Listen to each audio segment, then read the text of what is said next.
Hi friends, please subscribe to Amravati Media and press the bell icon for more latest updates. Modi Indira Gandhi ఇద్దరిలో బలమైన leader ఎవరు?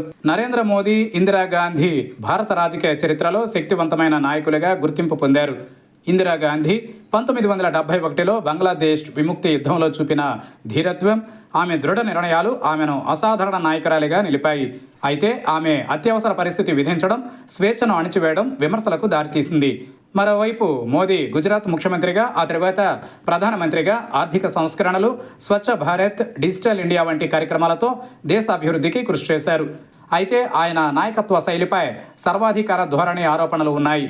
ఇద్దరి నాయకత్వ శైలులు విభిన్న సందర్భాలలో బలంగా కనిపించినప్పటికీ విమర్శలు కూడా తప్పలేదు. ఇందిరాగాంధీ నాయకత్వం సంక్షోభ సమయాలలో తన దృఢత్వాన్ని చాటుకుంది. ఆమె విదేశీ విధానాలు, బ్యాంకు జాతీయకరణ, సామాజిక న్యాయం కోసం చేసిన ప్రయత్నాలు ఆమె బలమైన ఇమేజ్ను రూపొందించాయి. కానీ అత్యవసర పరిస్థితి సమయంలో ఆమె తీసుకున్న నిర్ణయాలు ప్రజాస్వామ్య విలువలను దెబ్బతీశాయని విమర్శలు వచ్చాయి. మోదీ నాయకత్వం ఆధునిక సాంకేతికత, ఆర్థిక సంస్కరణలపై దృష్టి సారించింది. జీఎస్టీ, మేక్ ఇన్ ఇండియా వంటి చొరవలు ఆయన దీర్ఘకాలిక దృష్టిని చూపిస్తాయి. కానీ ఆయన విధానాలు కొన్ని వర్గాలను విస్మరించాయని, విభజన రాజకీయాలను ప్రోత్సహించాయని ఆరోపణలు ఉన్నాయి. ఇద్దరి నాయకత్వ శైలులను పోల్చితే ఇందిరాగాంధీ సంక్షోభ నిర్వహణలో ఆధిపత్యం చెలాయించగా, మోదీ జన సమీకరణ, సాంకేతిక ఆధారిత పాలనలో ముందున్నారు. ఇందిరాగాంధీ తన పార్టీని, ప్రభుత్వాన్ని తన వ్యక్తిత్వంతో నడిపించారు.